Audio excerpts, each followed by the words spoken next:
Sontak saja perkataan kakaknya itu membuat Veldora seketika merinding. Setelah mengatakan itu, Felgrin mulai fokus menatap Rudra dan dia pun mulai bergerak. Di satu sisi, Gi tanpa pikir panjang mengayunkan pedangnya. Namun sayangnya, tepasan Gi dihentikan oleh Rudra. Dengan tersenyum, Rudra berkata, "Sepertinya keahlian berpedangmu masih sama seperti dulu, Gi." Sontak saja, Gi sedikit emosi. "Banyak bacot kau palsu." Di satu sisi, Felgrin sudah OTW menuju Gi. Felgrin benar-benar gak percaya jika Rudra palsu memiliki teknik bahkan kekuatan melebihi Rudra yang asli. Namun saat melihat Felgrin menuju ke arahnya, Gi berteriak, "Jangan kesini, idiot!" Tepat setelah Gi mengatakan itu, cerot, Rudra langsung datang menuju Felgrin dan berusaha menebas lehernya. Sontak saja, Felgrin kaget dan dia berusaha menghindari serangan itu dengan melompat mundur. Alhasil tebasan Rudra hanya mengenai tangan Felgrin. Rudra kembali tertawa dengan sangat bahagia. "Apakah kemampuanku sudah menumpul? Tidak. Kurasa kaulah yang jadi bertambah kuat, Felgrin." Felgrin pun menjawab, "Jangan bicara seolah kau mengenalku. Kau bukanlah Rudra. Kau hanyalah Rudra palsu." Saat mendengar hal tersebut, Rudra pun berkata, "Apa kau bilang? Jangan membuatku tertawa. Hanya karena aku tidak memiliki jiwa. Hanya karena aku dibangkitkan. Apakah kau sudah menyimpulkan jika aku ini palsu, ha? Aku adalah aku. Kau mengerti, Felgrin? Aku akan menaklukkan dunia ini sekali lagi, seperti janjiku dulu pada tuanku Veldanava." Yari.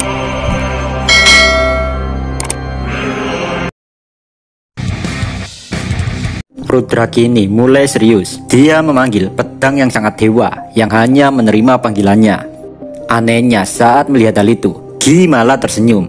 Di situ Rudra berkata, "Mari kita selesaikan pertarungan ini, Gi." Bagi Gi, nggak masalah yang ada di depannya Rudra palsu.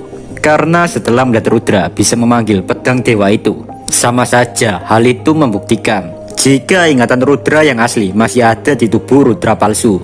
Oleh sebab itu, Gi ingin bernostalgia dengan bertarung melawan Rudra yang ada di depannya.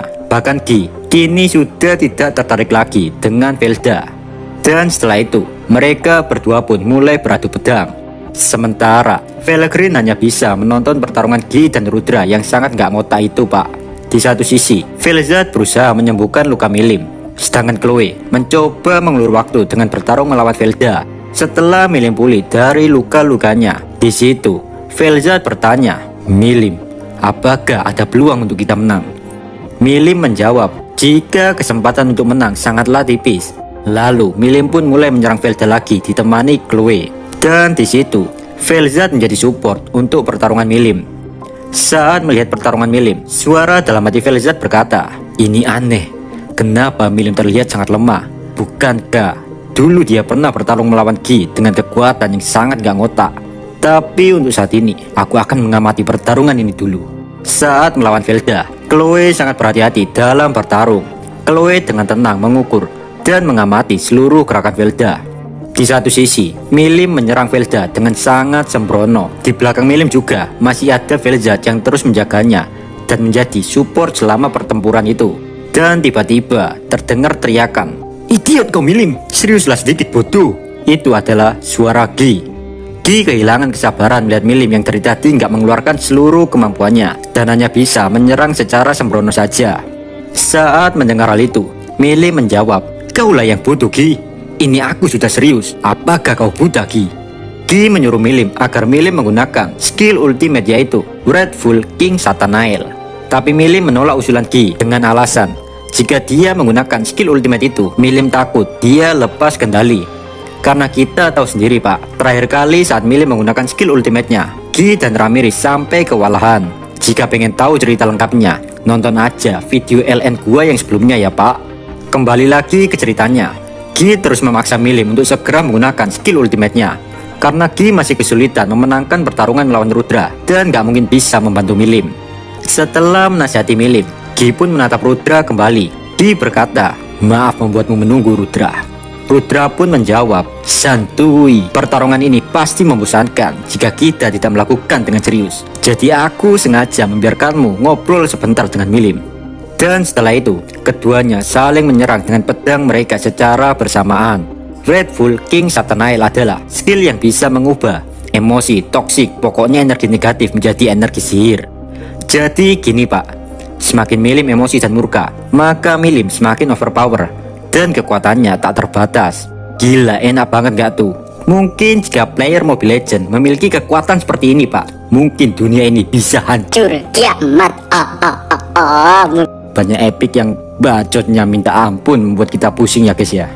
Meskipun di masa lalu Milim tidak mampu mengendalikan kekuatannya, tapi kini Gi yakin Milim yang sekarang mampu mengendalikan kekuatannya. Saat mendengar penjelasan dari Gi, seketika bulu jembut Vel'Zad langsung berdiri dan merinding. Bagi Vel'Zad, jika apa yang dikatakan Gi adalah suatu kebenaran, maka kekuatan Milim bisa melebihi para True Dragon.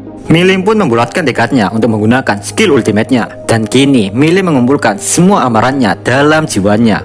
Velda yang menyadari bahaya dari Milim. Seketika Velda panik. Velda pun menyuruh Rudra agar segera membunuh Gi dan membantunya melawan Milim.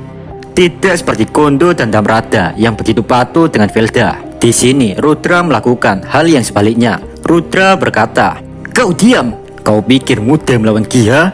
Jika kau benar-benar Veldanava, kau harusnya mengerti.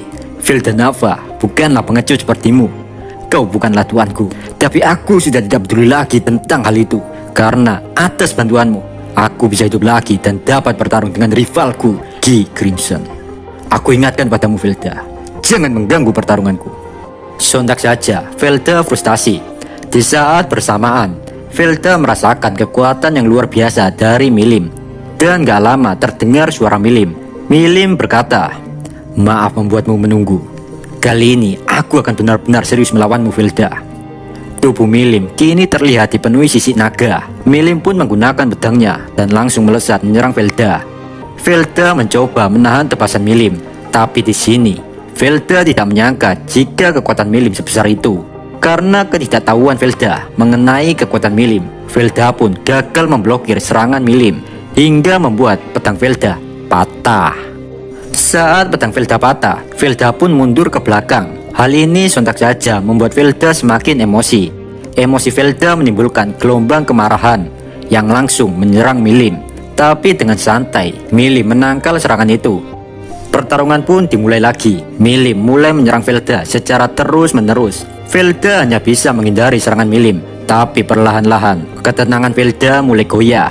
Velda yang tidak sabar dengan keadaannya saat ini, Velda langsung berteriak, "God's Sword Creation."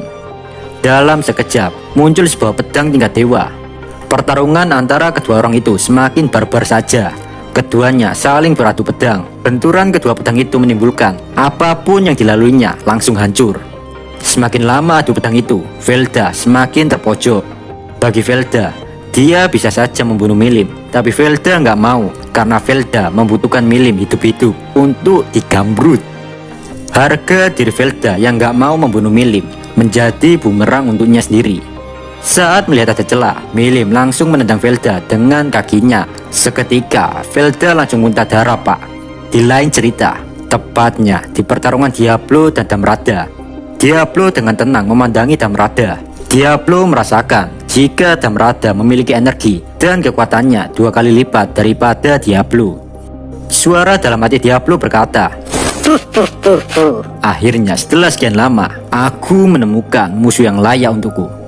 Aneh aja Pak Iblis satu ini, melawan musuh yang kuat malah makin semangat. Alasan dibalik kepercayaan diri Diablo adalah gini Pak. Sebelumnya, Diablo pernah mengamati eksperimen yang dilakukan Rimuru. Berkat hal itu, pengetahuan Diablo tentang sihir semakin luas. Bagi Diablo, jumlah energi yang dimiliki musuh bukan patokan seberapa kuat seseorang. Yang terpenting bagi Diablo adalah gimana caranya menggunakan energi sekecil apapun demi menciptakan kekuatan yang sangat besar. Secara singkatnya, Diablo bisa menggunakan energi sihirnya seefisien mungkin.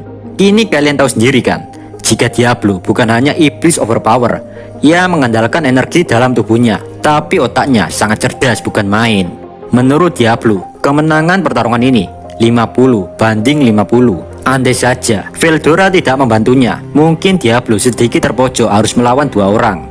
Dan di situ saudara, Diablo memuji Rimuru. Suara dalam hati Diablo berkata, "Rimuru sama, aku tidak bisa berhenti mengagumimu. Kau dapat melihat semuanya. Bahkan kedatangan Veldura ke sini pasti sudah kau rencanakan. Pertarungan pun dimulai. Diablo dan Damrada adu baku hantam dengan tangan kosong. Di situ Diablo terus memblokir serangan Damrada dengan memperkuat bagian tubuhnya sendiri. Diablo memperkuat pukulan dan tendangan dengan sihir. Saat melihat pertarungan antara Damrada dan Diablo, Testarossa kagum dengan teknik pertarungan tangan kosong yang dilakukan Diablo. Bahkan Ultima saat sudah pulih juga kaget dengan pertarungan Diablo. Kini Diablo mulai serius. Diablo berkata, "Pertarungan ini sangat sempurna untuk latihan memperkuat tubuhku. Tapi aku tidak akan memperpanjang pertarungan ini. Aku akan membalaskan rekan-rekanku yang telah kau sakiti Damrada. Bersiaplah mulai dari sekarang." Diablo pun mulai mengumpulkan mana energi ke dalam tubuhnya. Diablo juga mengambil energi Trunnull Rimuru. Bukan hanya itu saja, Diablo bahkan menyerap partikel-partikel di sekitarnya untuk memperkuat tubuhnya secara instan. Setelah persiapan sudah selesai, kini Diablo menggunakan mode pertempuran. Diablo pun memandang Damrada dengan senyuman psikopat, bagaikan dewa memandang seekor semut. Di situ Damrada langsung menyerang Diablo dengan tendangannya. Namun dengan mudahnya Diablo menahan tendangan Damrada hanya menggunakan satu tangannya. Bayangkan pak, satu tangan pak. "Nani?" ucap Damrada. Kini mana Diablo sudah meningkat 2 kali lipat, yang berarti energi Diablo sudah setara dengan Damrada. Damrada yang tidak percaya hal ini, dia terus menyerang Diablo, tapi dengan mudahnya Diablo membaca dan menghindari serangan Damrada. Entah kenapa Diablo yang tadinya antusias dengan pertarungan ini, kini Diablo mulai bosan dan ingin mengakhiri pertempuran. Diablo berkata, "Aku tidak menyangka untuk seukuran manusia, kau sangat hebat Damrada. Tapi sayangnya, aku sudah tidak tertarik dengan pertarungan yang sangat membosankan ini. Terimalah ini, Celestial End." Setelah Diablo mengatakan itu, seketika muncul lingkaran sihir di tubuh Damrada. Dan dalam sekejap, Damrada berubah menjadi partikel cahaya. Lalu cahaya itu menghilang menuju Diablo. Di situ Diablo pun menyerap semua energi yang telah didapatkannya. Saat melihat hal itu, Testarossa terkejut dengan hal baru yang tidak pernah dilihatnya. Diablo menjelaskan kepada Testarossa jika apa yang dia lakukan adalah kombinasi sihir dengan kemampuan pamungkas. Dan hal ini Diablo pelajari saat bersama Rimuru, atau lebih tepatnya Ciel. Saat mendengar penjelasan Diablo, sontak saja Testarossa iri. Bukan hanya Testarossa saja, melainkan Ultima dan Carrera juga iri. Mereka bertiga terus memaksa Diablo berjanji, jika setelah pertarungan besar ini selesai, maka Diablo harus mengajari apa yang baru saja Diablo lakukan. Jika kalian suka video ini, jangan lupa subscribe, biar channel ini makin berkembang. Saya Dio dari channel Si Kekindil. Amin. Bye-bye.